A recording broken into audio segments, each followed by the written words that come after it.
दोस्तों, बहुत समय पहले की बात है। किसी नगरी में एक युवक रहा करता था। वह युवक बहुत ही शर्मीला था। वह इतना शर्मीला था कि जब भी उसके सामने कोई नया व्यक्ति आ खड़ा होता तो वह उससे बात तक नहीं करता था। यहां तक कि जिन्हें वह जानता था, पहचानता था, उनसे भी बात करने में उसे बहुत शर्माया करता था।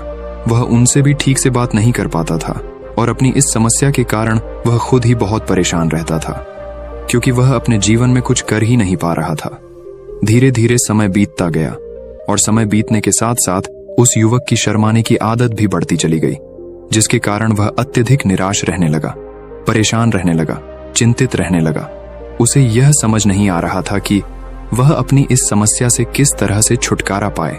उसके घर वाले भी अब उसकी इस समस्या को लेकर बहुत चिंतित रहने लगे थे।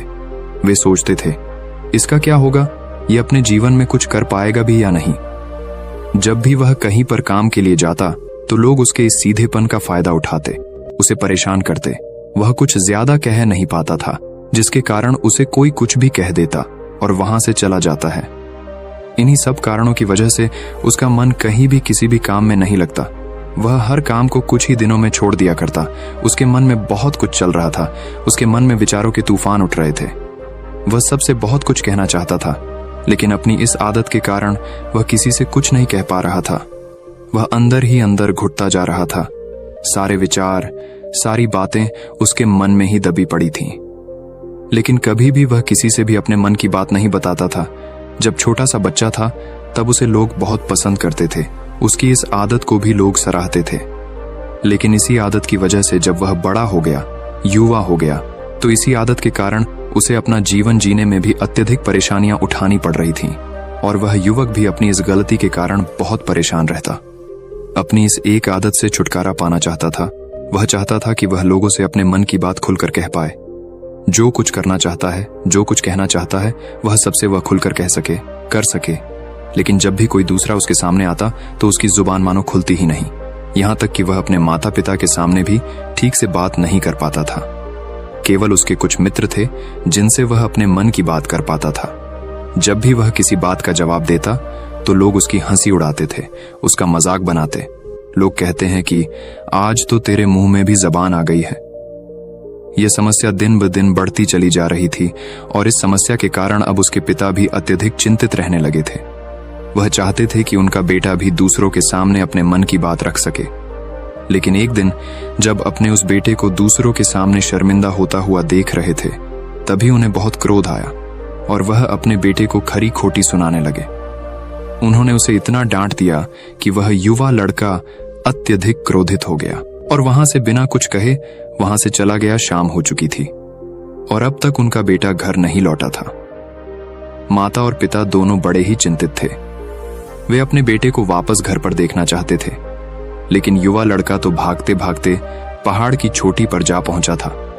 वह वहां से नीचे की ओर झांक रहा था और ईश्वर से कह रहा था, हे भगवान, आपने मुझे ऐसा क्यों बनाया? लोग मेरा मजाक उड़ाते हैं, लोग मेरी हंसी उड़ाते हैं। जब मैं इस दुनिया में अपने मन की बात रख ही नहीं सकता, मैं किसी से कुछ कह ही नहीं सकता, तो फिर मैं इस जीवन को जी कर क्या करूंगा?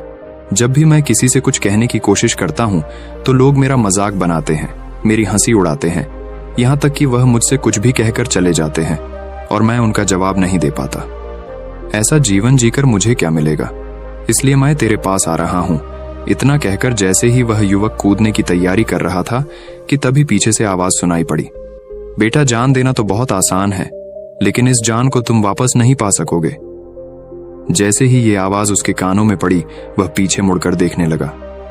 उसने जैसे ही पीछे मुड़कर देखा, उसने पाया कि एक बौद्ध भिक्षु उसके पीछे खड़े हैं। उन्हें देखकर वह डर सा गया और अपने कदम पीछे खींच लिए और चुपचाप वहां पर खड़ा हो गया। अपनी आदत के कारण वह उनसे कुछ कह नहीं पा रहा था। तभी बौद्ध भिक्षु उस युवक से कहते हैं, बेटा, क्या बात है? आखिर तुम यहां पर क्या कर रहे हो और तुम अपने इस जीवन को क्यों समाप्त करना चाहते हो? ये अनमोल जीवन बहुत कम लोगों को नसीब होता है और तुम्हें यह जीवन व्यर्थ लगता है।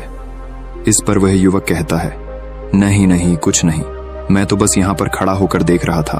तभी बौद्ध भिक्षु उस युवक से कहते हैं, बेटा, मैं जानता हूं कि तुम यहां पर क्या करने आए थे। तुम मुझसे कुछ नहीं छुपा सकते। लेकिन मैं चाहता हूं कि तुम अपनी समस्या मुझसे खुद बताओ, तभी मैं उसका समाधान तुम्हें बता पाऊंगा। यदि तुम चाहते हो कि कोई तुम्हारी मदद करे तो उसके लिए पहले तुम्हें ही आगे बढ़ना होगा। यदि तुम चाहते हो कि मैं तुम्हारी समस्या का समाधान करूं तो तुम्हें मुझे अपनी समस्या बतानी होगी, वरना मैं कुछ नहीं कर सकूंगा। उन बौद्ध भिक्षु की यह बात सुनकर वह युवक कहता है, नहीं नहीं, मैं ठीक हूं, मैं सच कह रहा हूं। उस युवक की यह बात सुनकर बौद्ध भिक्षु उस युवक से कहते हैं, ठीक है बेटा, यदि तुम नहीं चाहते कि मैं तुम्हारी मदद करूं तो कोई बात नहीं, मैं तुम्हारी बात पर विश्वास कर लेता हूं। लेकिन तुम्हें भी मेरी एक बात पर विश्वास करना चाहिए कि मैं तुम्हारी मदद के लिए ही यहाँ पर आया हूँ। तुम चाहो तो तुम अपनी समस्या मुझे बता सकते हो और मैं तुम्हारी इस समस्या का समाधान भी अवश्य करूंगा। इसका जवाब देते हुए युवक उन बौद्ध भिक्षु से कहता है, नहीं नहीं, मैं ठीक हूं, आप जाइए। इस पर वह बौद्ध भिक्षु उस युवक से कहते हैं, ठीक है बेटा, यदि तुम चाहते हो कि मैं यहां से चला जाऊं तो मैं यहां से चला जाता हूं, लेकिन मेरी एक बात याद रखना, मेरे जाने के बाद मैं तुम्हारी कोई मदद नहीं कर पाऊंगा और हो सकता है कि तुम्हारी मदद के लिए कोई और आगे भी ना आए। इतना कहकर बौद्ध भिक्षु पीछे की ओर मुड़े और अपने मार्ग में आगे बढ़ने लगे। वो युवक वहीं पर खड़ा होकर ये सब देख रहा था। जैसे ही वह कुछ दूर पहुंचे तभी उस युवक ने जोर से आवाज लगाई, गुरुदेव, मेरी समस्या बहुत बड़ी है, क्या आप उसका समाधान कर सकेंगे? क्या आप मुझे उसका समाधान दे सकेंगे? यह सुनकर बौद्ध भिक्षु वहीं पर खड़े हो गए और पीछे मुड़कर उन्होंने उस युवक की बात का जवाब देते हुए कहा, बेटा, इस दुनिया में कोई भी ऐसी समस्या नहीं है जिसका कोई समाधान ना हो। यदि तुम मुझे अपनी समस्या बताओगे तो मैं उसका समाधान अवश्य करूंगा। तभी वह युवक उन बौद्ध भिक्षु से अपनी समस्या बताते हुए कहता है, गुरुवर, मेरी एक बहुत बड़ी समस्या है कि मैं शर्मीला हूं, जिसके कारण मैं किसी से कोई बात नहीं कर पाता। यहां तक कि मैं अपने मन की बात भी किसी को नहीं बता पाता। जब भी मैं किसी से बात करने की कोशिश करता हूं तो लोग मेरा मजाक उड़ाते हैं, मेरी हंसी उड़ाते हैं। जब भी मुझे कोई खरी खोटी सुनाता है, उलटी सीधी बातें करता है, तो मैं उनका जवाब नहीं दे पाता। मैं लोगों की तरह चालाक बनना चाहता हूं, लोगों की तरह बातों का जवाब देना चाहता हूं, अपने मन की बात करना चाहता हूं।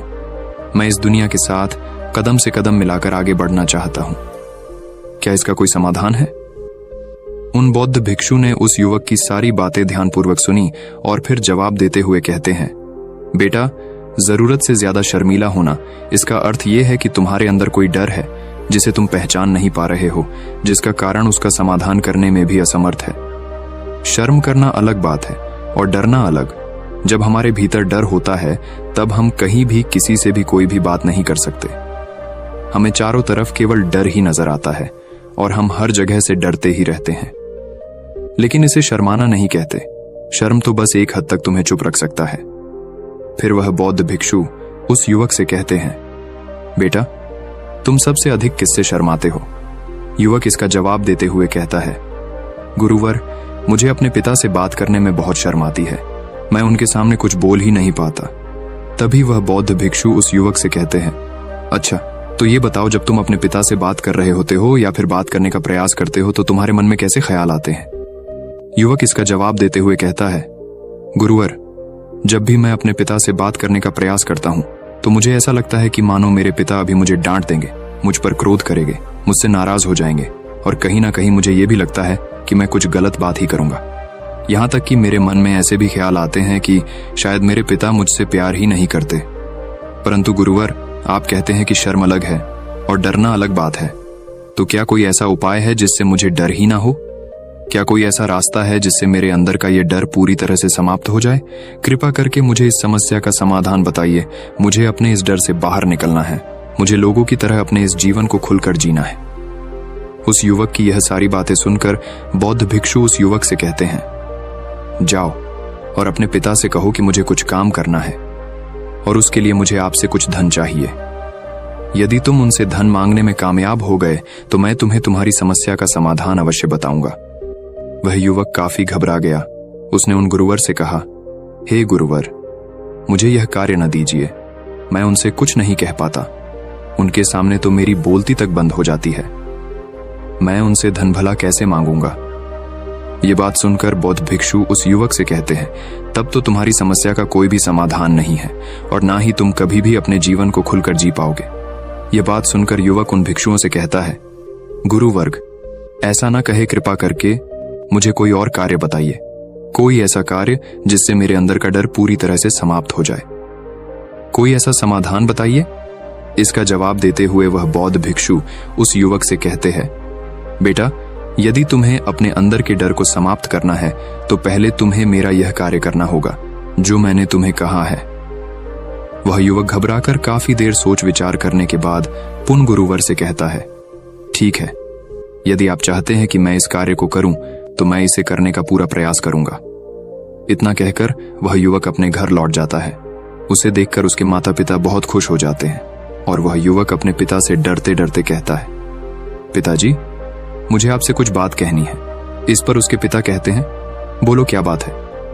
युवक आगे कहता है, पिताजी, मैं कुछ काम करना चाहता हूं और उसके लिए मुझे आपसे कुछ धन चाहिए। क्या आप मुझे कुछ धन दे सकते हैं? इतना सुनकर उस युवक के पिता ने उसकी ओर ध्यान से देखा। काफी देर देखने के बाद वह खुशी से झूम उठे और तुरंत ही उन्होंने कुछ धन अपने पुत्र के हाथों पर रख दिया और कहने लगे, बेटा, इतना धन काफी है कि तुम्हें और चाहिए। इसके जवाब में वह युवक अपने पिता से कहता है, नहीं नहीं पिताजी, इतना काफी है, मैं इतने से काम चला लूंगा। वह युवक को उस धन को लेकर तुरंत दौड़ा दौड़ा उन बौद्ध भिक्षु के पास लौटा और जो धन उसने अपने हाथों में ले रखा था उसे दिखाते हुए वह कहता है, गुरुवर, जैसा आपने कहा था मैं धन लेकर आपके पास आ चुका हूं। मैंने अपने पिता से धन मांग लिया है। अब मुझे आप मेरी समस्या का समाधान बताओ। तभी बौद्ध भिक्षु उस युवक से कहते हैं, अरे इतनी जल्दी क्या है? अभी तो तुम्हें मेरे लिए एक और काम करना है, तभी मैं तुम्हें तुम्हारी समस्या का समाधान अवश्य बताऊंगा। और यदि तुम मेरे लिए इस कार्य को पूरा नहीं कर सके तो मैं तुम्हें कभी भी तुम्हारी समस्या का समाधान नहीं बताने वाला। तभी वह युवक उन बौद्ध भिक्षुओं से कहता है, हे गुरुवर, अभी तो मैंने आपके लिए एक काम किया है, अभी आप मुझे एक और काम करने के लिए कह रहे हैं। तभी बौद्ध भिक्षु उस युवक से कहते हैं, हाँ, तुम्हें मेरे लिए एक और काम करना ही होगा। वह युवक एक बार फिर से काफी देर सोच विचार कर उन बौद्ध भिक्षु से कहता है, अच्छा ठीक है, बताइए अब मुझे क्या करना है। इसके जवाब में बौद्ध भिक्षु उस युवक से कहते हैं, जाओ और यह धन जो तुमने अपने पिता से मांग कर लाया है, इस धन को वापस अपने पिता को लौटा दो और साथ साथ ये भी कहना कि पिताजी, मैं अभी काम नहीं करना चाहता हूं, लेकिन जब समय आएगा तो मैं आपसे यह धन वापस ले लूंगा और उससे अपना काम पूरा करूंगा। यह बात सुनकर युवक एक बार फिर से ऊपर से नीचे तक पूरी तरह से कांप गया और कहने लगा, गुरुवर, आप मुझे कोई और काम सौंप दीजिए, मैं उसे जरूर करूंगा। लेकिन अब यदि मैं धन लेकर उनके पास वापस गया तो वह क्या सोचेंगे मेरे बारे में? मैं तो शर्मिंदा हो जाऊंगा उनके सामने।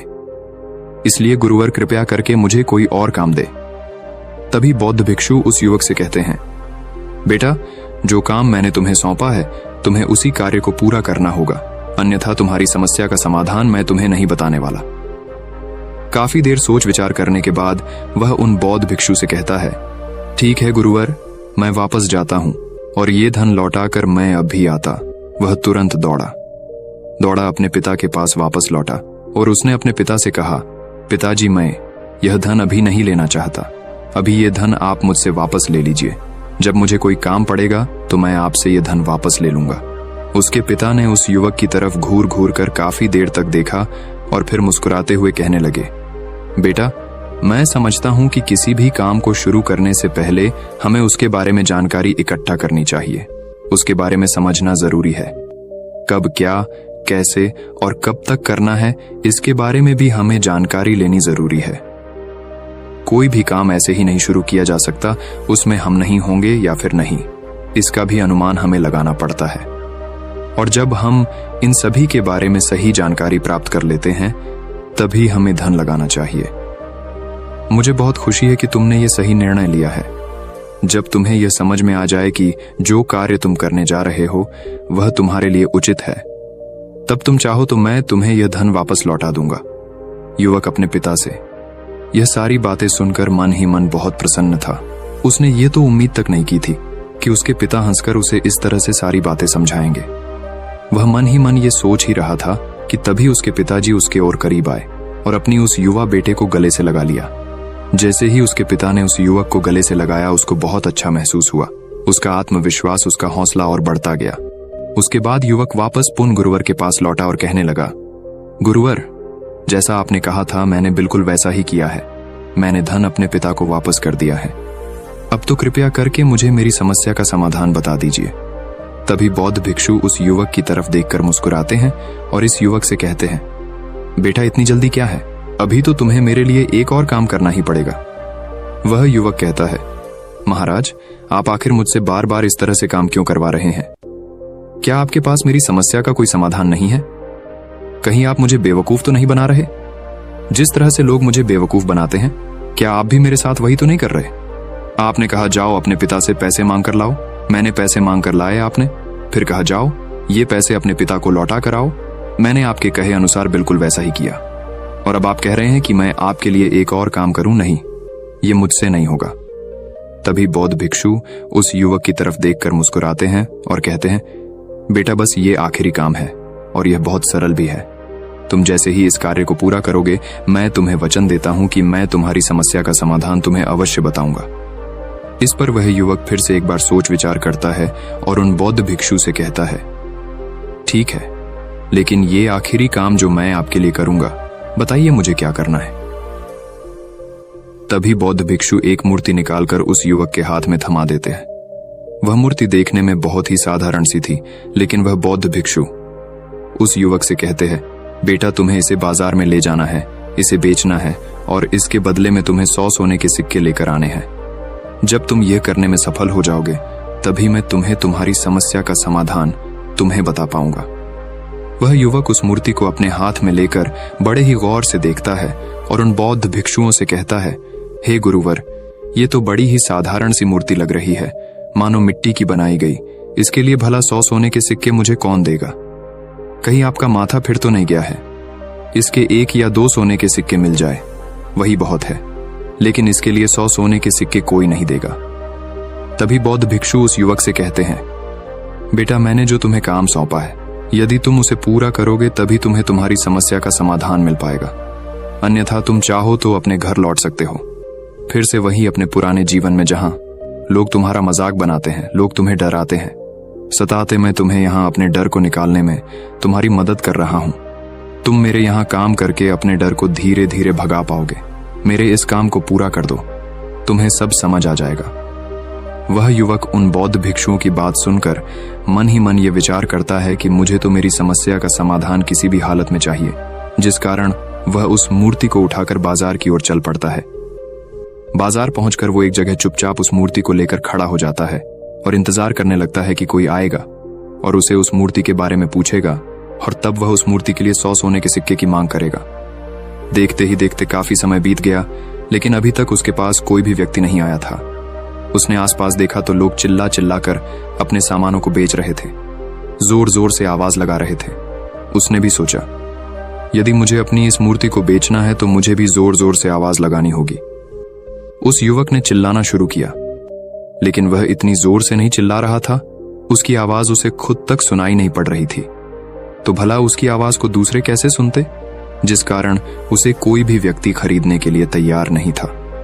धीरे धीरे शाम का समय हो चुका था और उस व्यक्ति को यह डर था कि कहीं वह बौद्ध भिक्षु वहां से कहीं चला ना जाए, अन्यथा उसे उसकी समस्या का समाधान कौन देगा। ये सोचकर उसने जोर जोर से आवाज लगानी शुरू की कि 100 सोने के सिक्के में यह मूर्ति ले लो। उसकी आवाज सुनकर लोग उसके पास आने लगे और उससे यह सवाल करने लगे, इस मूर्ति में ऐसा क्या है जो तुम इसके लिए 100 सोने के सिक्कों की मांग रहे हो? इसके अंदर ऐसा कुछ तो खास होगा ही। युवक काफी देर सोच विचार कर उस युवक से कहता है, नहीं नहीं, मुझे कुछ नहीं पता, मैं तो बस ये मूर्ति यहां पर बेचने आया हूं। तभी उसमें से एक युवक उस युवक से कहता है, अगर ऐसी बात है तो इस मूर्ति को कोई नहीं खरीदने वाला। आखिर इस मूर्ति में ऐसा क्या खास है जिसके लिए तुम सोने के सिक्के की मांग कर रहे हो? ये तो तुम्हें बताना ही पड़ेगा। धीरे धीरे कई लोग उसके पास आए और सभी ने बस एक ही सवाल किया, आखिर इस मूर्ति में ऐसा क्या खास है, ऐसी क्या बात है जिसके लिए तुम सोने के सिक्के की मांग कर रहे? उस युवक ने उससे बातचीत की, उन्हें समझाने की कोशिश की, कई प्रयत्न किए, लेकिन कोई भी उस मूर्ति को सोने के सिक्के देकर खरीदने के लिए तैयार नहीं था। वह निराश हो गया, उसे कुछ समझ नहीं आ रहा था कि वह क्या करे। तभी बाजार में उसने देखा कि कुछ लोग अपने सामानों की खासियत बता रहे हैं। उसे बेचने के लिए उसकी खास खास बातों के बारे में लोगों को समझा रहे हैं। ये देखकर उसने भी सोचा कि मुझे भी इस मूर्ति की कुछ खासियत लोगों को बतानी है। उसने फिर एक बार जोर जोर से आवाज लगानी शुरू की, समस्या का समाधान निकालने वाली मेरी गुरु की इकलौती मूर्ति, जो इस दुनिया में केवल एक ही है। जिसके पास भी यह मूर्ति होगी उसके घर में कोई समस्या नहीं होगी। यह मूर्ति उस समस्या का समाधान तुम्हें अवश्य बताएगी। ये सुनकर लोग उसके पास पहुंचने लगे और उसे ये सवाल करने लगे, क्या सच में ये मूर्ति जिसके पास होगी उसके पास कोई समस्या नहीं होगी? क्या सच में ये सभी समस्याओं का समाधान करती है? उसका जवाब देते हुए युवक कहता है, हाँ, सभी समस्याओं का समाधान कर देती है। यदि आप इस मूर्ति को ले जाते हैं, आपके घर में कोई भी समस्या होगी तो उसका समाधान यह आपको अवश्य बताएगी। चाहे कोई भी समस्या हो, कैसी भी समस्या हो, कैसी भी परिस्थिति हो, आपको इसका समाधान अवश्य मिलेगा। इतना सुनने के बाद अब वही एक मूर्ति सबको चाहिए थी, उस मूर्ति के दाम लगाने लगे। कोई उसे 200 सोने के सिक्के, तो कोई 400, कोई 6, 7, तो कोई 1000 सोने के सिक्के देने के लिए तैयार था। उस मूर्ति की कीमत लगातार बढ़ती जा रही थी। जैसे जैसे लोगों को पता चलता जा रहा था कि ये मूर्ति लोगों की समस्या का समाधान करती है, लोग उसे किसी भी कीमत पर खरीदने के लिए तैयार हो गए थे। अब वह युवक भी आत्मविश्वास के साथ और जोर से चिल्ला रहा था, लोगों को उस मूर्ति के बारे में समझा रहा था, बता रहा था। अब उसके मन में कोई डर नहीं था। वह लोगों को उस मूर्ति के बारे में पूरे आत्मविश्वास के साथ बिना घबराए उस मूर्ति की खासियत बताने में लगा हुआ था, जिसके कारण लोग उस पर भरोसा कर रहे थे और वह भरोसा लोगों की नजरों में नजर भी आ रहा था। जैसे जैसे अंधेरा होता गया, लेकिन लोगों की भीड़ मानो कम होने का नाम ही नहीं ले रही थी। लोग उस मूर्ति को खरीदना चाहते थे। उस युवक ने जोर से आवाज लगाई कि मुझे क्षमा करे, यह मेरे गुरु की मूर्ति है और मैं इसे बेचना नहीं चाहता। इतना कहकर वह युवक उस मूर्ति को लेकर वापस खाली हाथ लौट आया और उन गुरुवर के पास पहुंचा और उन गुरुवार से कहने लगा, हे गुरुदेव, आपका बहुत बहुत धन्यवाद। इस मूर्ति ने मेरी समस्या का समाधान कर दिया। मुझे समझ में आ गया कि मेरी क्या समस्या थी। हालांकि मैं इसे बेचकर सोने के सिक्के तो आपके लिए नहीं ला पाया, लेकिन मुझे मेरी समस्या का समाधान अवश्य मिल गया। आपका बहुत बहुत धन्यवाद। इस बात को सुनकर बौद्ध भिक्षु उस युवक से कहते हैं, बेटा, मैंने तुम्हारी समस्या का समाधान नहीं किया है, तुमने तो खुद ही अपनी समस्या का समाधान किया। अपनी समस्या तुमने खुद ही सुलझा ली है। तुम्हारे मन में हजारों सवाल थे, मैं ये करूंगा तो लोग मेरे बारे में क्या सोचेंगे, यदि मैं अपना मुंह खोलूंगा तो लोग मेरे पर हंसेंगे, यदि मैंने मुंह खोला तो मैं कुछ गलत ही करूंगा। ऐसे कई सारे विचार तुम्हारे मन में थे, ऐसे कई सारे डर तुमने अपने मन में पाल रखे थे। लेकिन जब इस मूर्ति के बेचने के दौरान तुमने उन हजारों लोगों का सामना किया, उनके सामने खुलकर अपनी बात रखी, उनके सामने खुलकर वह कहा जो तुम्हें कहना था, तो तुम्हारे मन का डर खुद खुद समाप्त हो गया। जिसे तुम शर्मा ना कहते थे, वो अपने आप ही तुम्हारे भीतर से कहीं गायब हो गया। युवक अपने गुरु की यह बात सुनकर अपने गुरुवार से कहता है, गुरुवर, आप सही कहते हैं।